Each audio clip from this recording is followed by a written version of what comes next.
George Schroeder. Yeah. Let us have a session after tea. I request Dr. George to present. He doesn't require any introduction because he started already lecturing students. So please. Thank you very much. I'd like to thank the organizing principals of Omics, the event supporters, and as well, I have an acknowledgement to the marvelous vision and insight by our American National Cancer Institute in Bethesda, Maryland, and their grant for this groundbreaking work on discovering the biomedical cancer protective effects of saponins. There are many other biomedical potentials which need to still be studied through evidence-based protocols and randomized double-blind controlled trials. Sea cucumbers or holothurians belonging to the class Holothuroidea, which are echinodermata, and are phylogenetically related to sea stars, sea urchins, and sea lilies.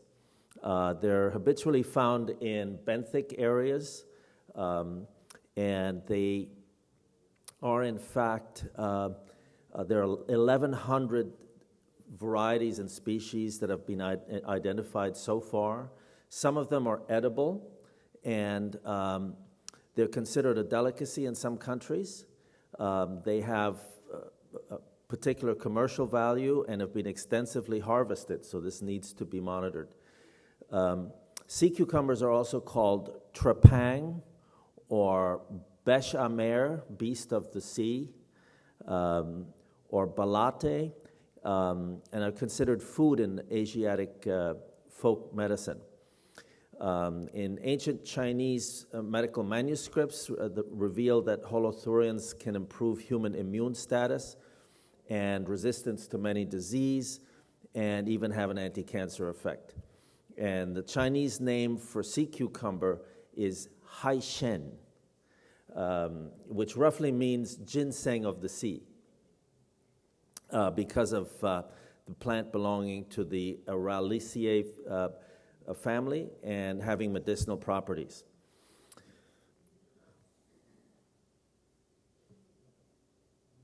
Here's an example of a prickly redfish that you'll see up close in a video presentation at the end of this session.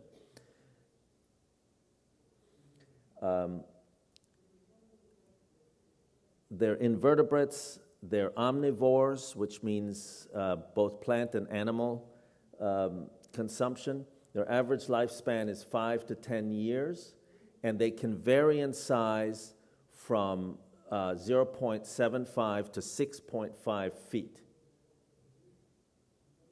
So triterpene glycosides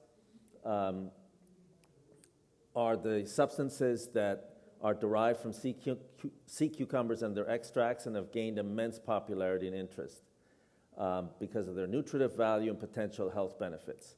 Treatment of chronic inflammatory diseases because triterpene glycosides modulate inflammation, and they're also used in foods and folk medicine.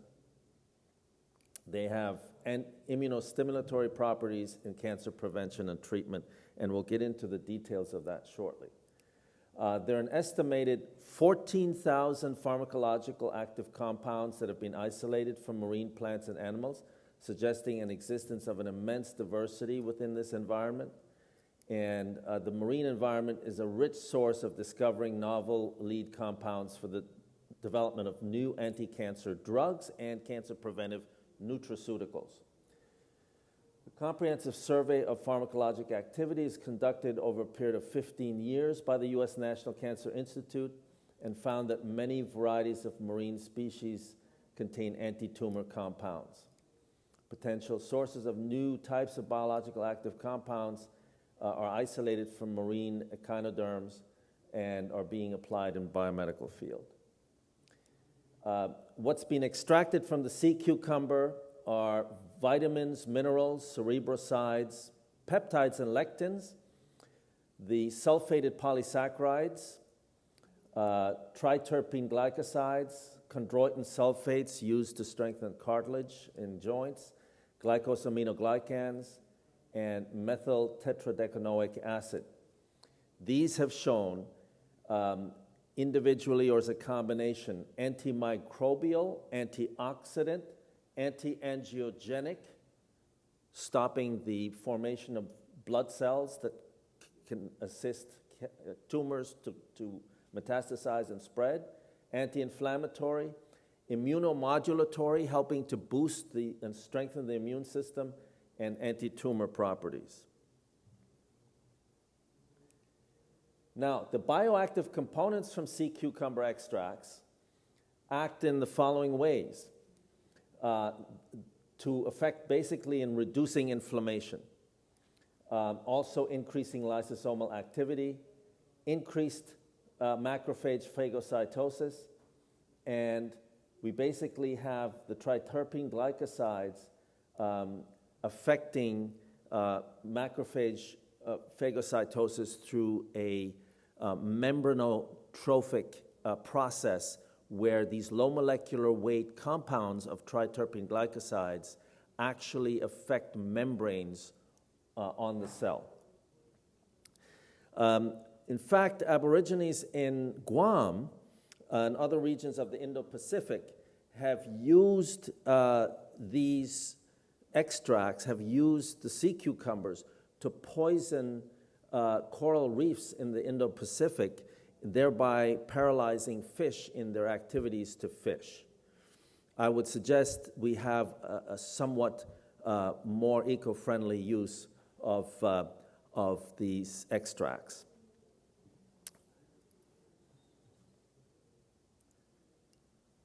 So, the cyclooxygenase enzymes are involved in inflammation.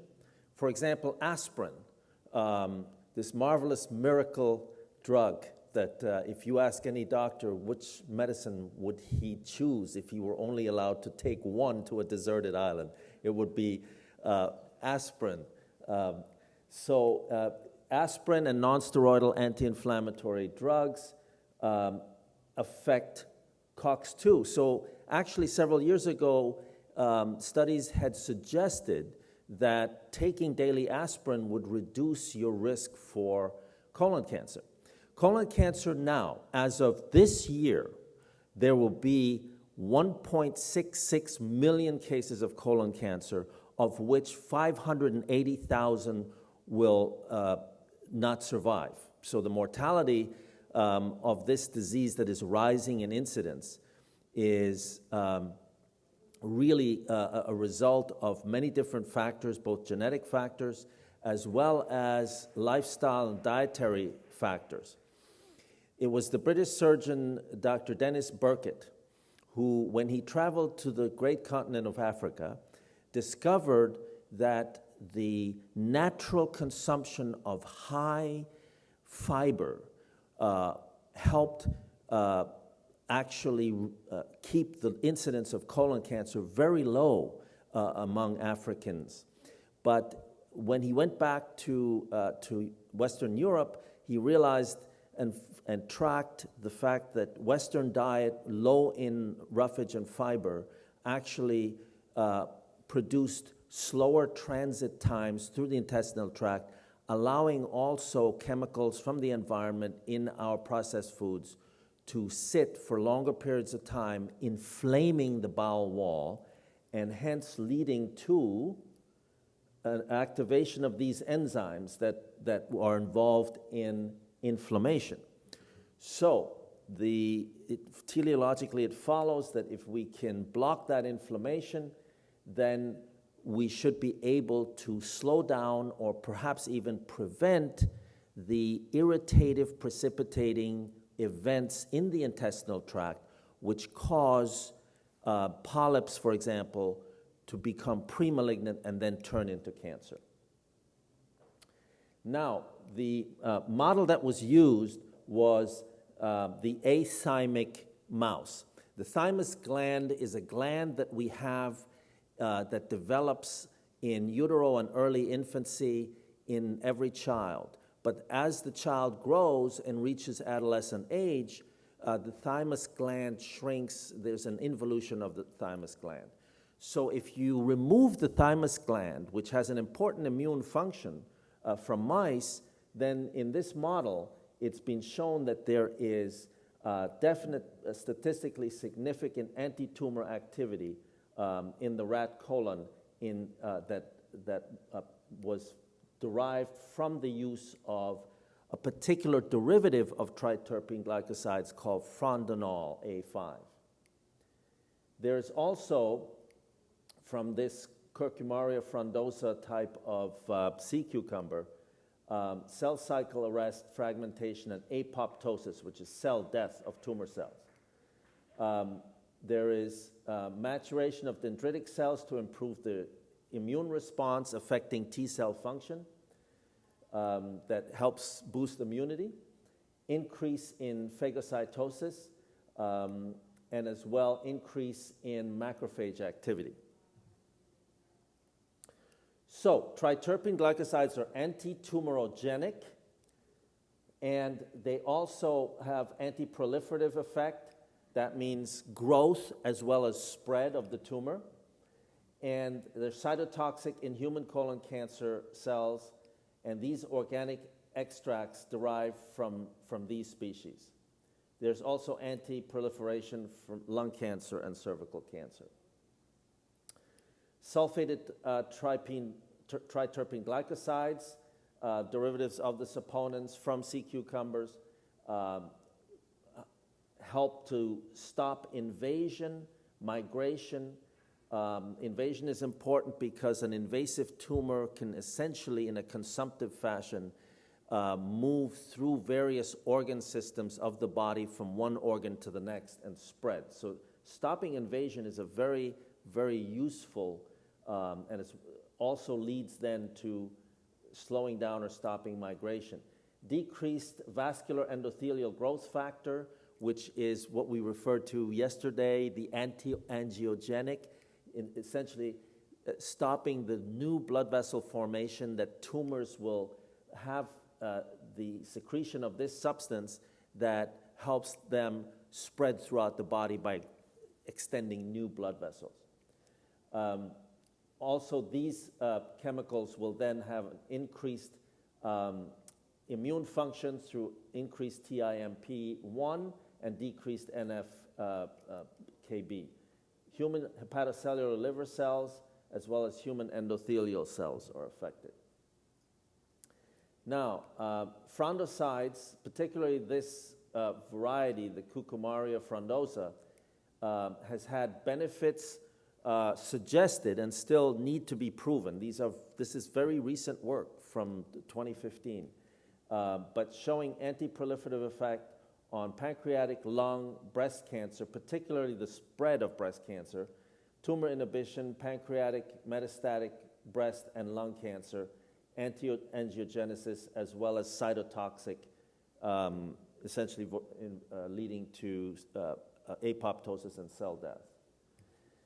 The frondanols have anti-proliferative inhibition of cell cycle and induce apoptosis in a very devastating cancer, pancreatic cancer, which has a very poor prognosis still. Aberrant crypt inhibition, as well as DNA fragmentation, apoptosis, and this was in the rat colon cancer model. Frondanol A5 affects human cancer cells, HCT116, and inhibition of small intestine and colon tumors, macrophage phagocytosis. This natural agent is an effective alternative to synthetic COX-2 inhibitors, the cyclooxygenase enzymes that mediate inflammation. Frondoside A is effective in lung cancer, pancreatic cancer, and breast cancer growth inhibition when used alone and in combination with other therapeutic agents. Also, a polar fraction of frondanol A5 was effective in inhibiting proliferation and cell cycle arrest and inducing apoptosis in pancreatic cancer cells. All of these findings suggest that frondoside A, isolated from C. frondosa, from the edible North Atlantic sea cucumber, is an effective nutraceutical that has potential anti-cancer agent. Before I move on to the Pharmacy project, there are less accessible Antarctic sea cucumbers that have shown a particularly effective antiviral potential. This really needs further study, particularly in view of the serious recent importance of developing and accelerating antiviral treatments in the face of Ebola and pandemics that we're facing with rapidly mutating viruses. There really is merit in trying to pursue retrieving particularly the Antarctic species of cucumber in deriving those toxins, which these cucumbers use in predator-prey protective naturally occurring toxin that helps to protect them from predators. Now, I would like to make mention of really a marvelous project, the Macumba project, and collaborating with the Pharmacy project, which is involved in the discovery of new chemical entities from marine microbes with pharmaceutical, cosmeceutical, and nutraceutical potential and new product development. Marine microorganisms form an almost untapped source of biotechnological potential. They provide clues that will help to mitigate climate change, control disease, and generate alternative energy sources, like from algae. Consequently, the vast majority of most marine microorganisms have not yet been cultivated. So one of the main challenges for microbiologists is to develop strategies to cultivate the uncultured majority of marine microorganisms that still remain to be cultured. So hence the Macumba marine microorganisms cultivation methods for improving biotechnological applications. That is what Macumba stands for. And this is basically a 12,000 euro grant from the EU that has linked various institutes and marine investigative labs to try to cultivate these marine organisms. They want to improve the isolation rate and growth efficiency of marine microorganisms from conventional and extreme habitats, applying innovative methods and using automated high-throughput procedures. The study of these unidentified microorganisms could also potentially help to mitigate climate and control disease. Macumba targets two main oceanic areas: the photic zone with their high diverse microbial communities, as well as deep extreme ecosystems, in which is expected that due to extreme environmental conditions, many new molecules and enzymes with unusual properties yet remain to be discovered. Now I will, for your personal edification and enjoyment,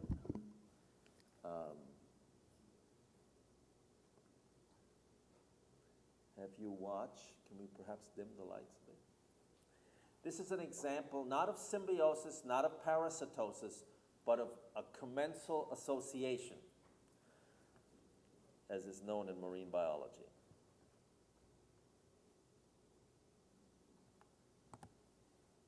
One of the weirdest sequences in episode 2 has to be the pearlfish. Now this is a long eel-like fish that swims out over the sandy lagoonal area, and it looks to be extremely vulnerable. They mainly come out at night to feed on plankton, but during the day they have to hide. And the only place they can find out on these big expanses of sand are sea cucumbers. Now the sea cucumber is like a loaf of bread, cruising along the sand, eating the sand. It's like a biological vacuum cleaner. But because their head's down in the sand all the time, it's a bit hard to take a clean breath of water. And so they actually breathe through their bum. And that's where the pearlfish is aiming for. It actually swims up inside the anus of the sea cucumber and lives inside the body cavity of the sea cucumber during the day. This weird behavior has actually been filmed and documented in aquarium systems before, but this is the first time it's actually been done out in the wild. So I was swimming for hours following pearlfish, hoping that they'd find a host. When the pearlfish sees a sea cucumber, they get really excited and take off really quickly, but then they'll go up to the sea cucumber and they're sort of sniffing around, just trying to work out which end is which, so they know where to go for the day.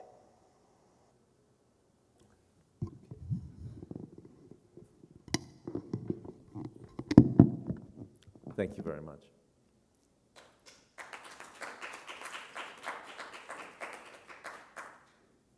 If there are any questions or comments? I have one question. Have you noticed that, like, there's certain, like, we talked about it yesterday about blue-green algae, for example. They've seen that it actually benefits having an altered environment to actually get a better, I guess, quality of the trace elements. Do you see the same impact, or have you even done, have they done research in that field and seen that sea cucumbers that live in a altered environment actually might be more beneficial for medical industry?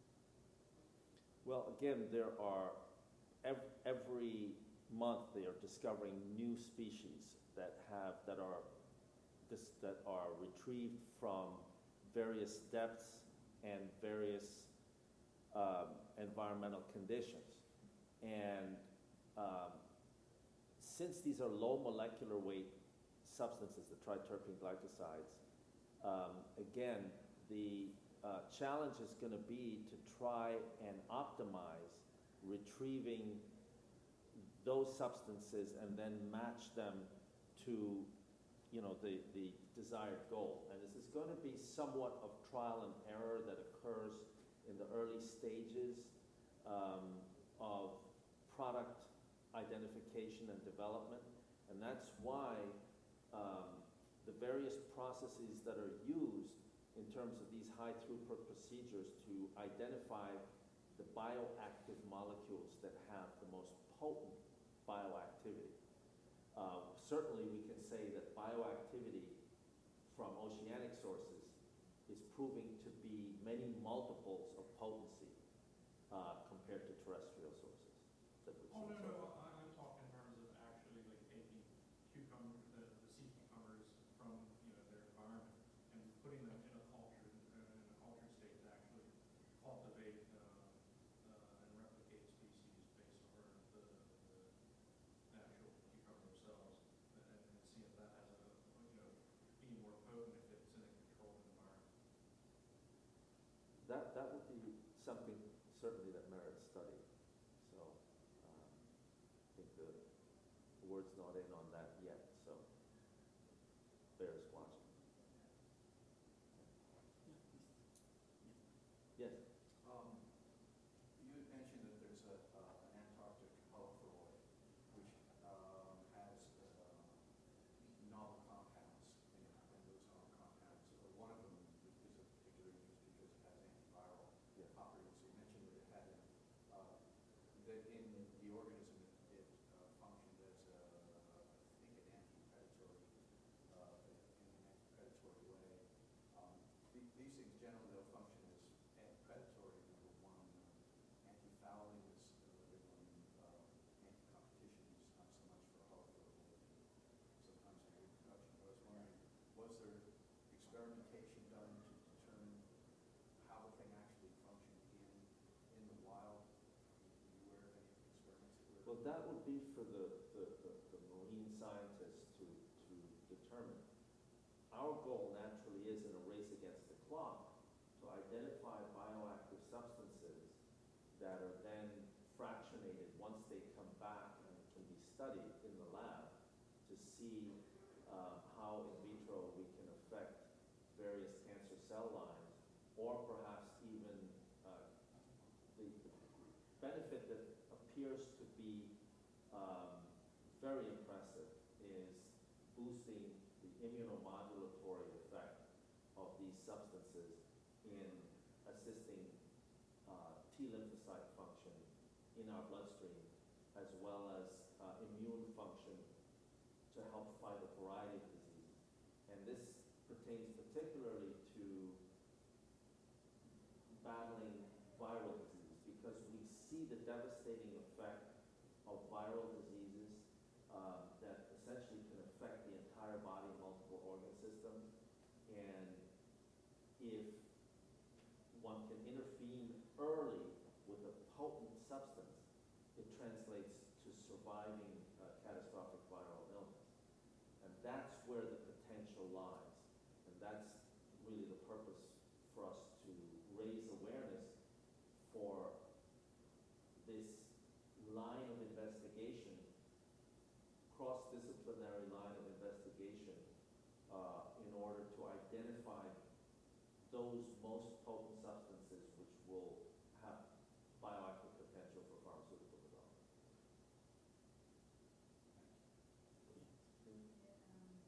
I really enjoy your presentations, and one of my concern is that I know some people, especially some kind of patient, they want to eat the cucumber.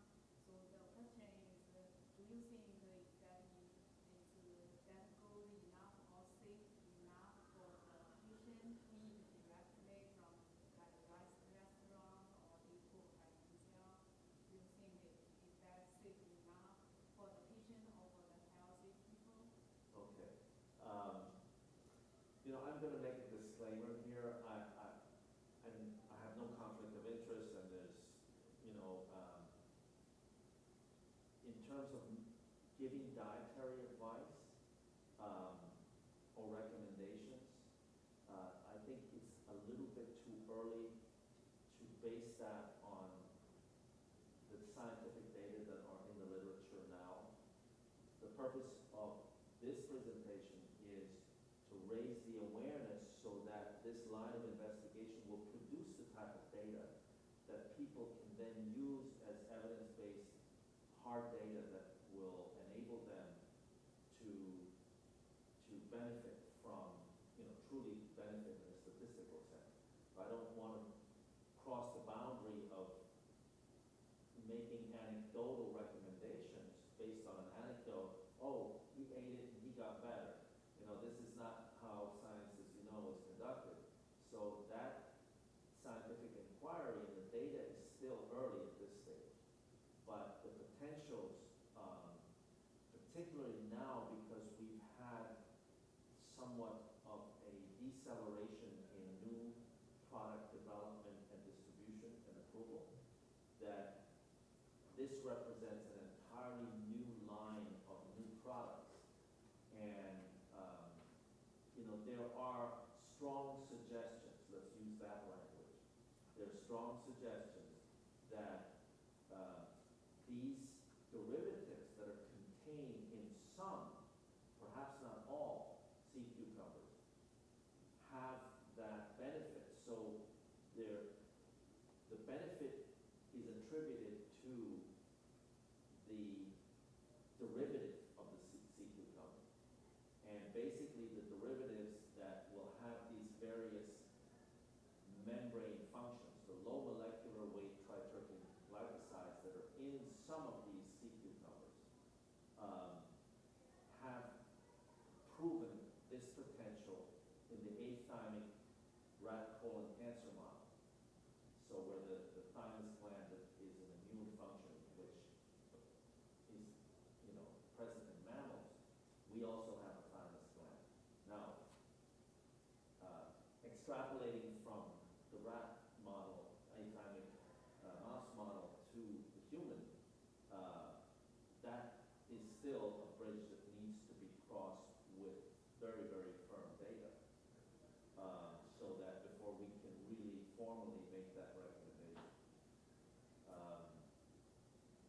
Because I know the price of the cucumber is very high in China, so there are not so many cucumbers from the ocean. So some people, they will raise by themselves for the cucumbers using the wild sea cucumbers, and raised by the human being. The two kind is the same, or for the medicine. Perhaps to answer with some more direction, the Curcuma frondosa is the variety that has delivered frondoside and frondinol. And those are the triterpene glycosides that have so far proven in the animal model to have a direct effect on boosting the immune system and on stopping tumor progression in this rat colon cancer model, that they were able to induce these tumors in the colon and then stop them from progressing to spread throughout the body. So I leave that as an open Yeah. question. If there are no questions, we thank Dr. George. We will start the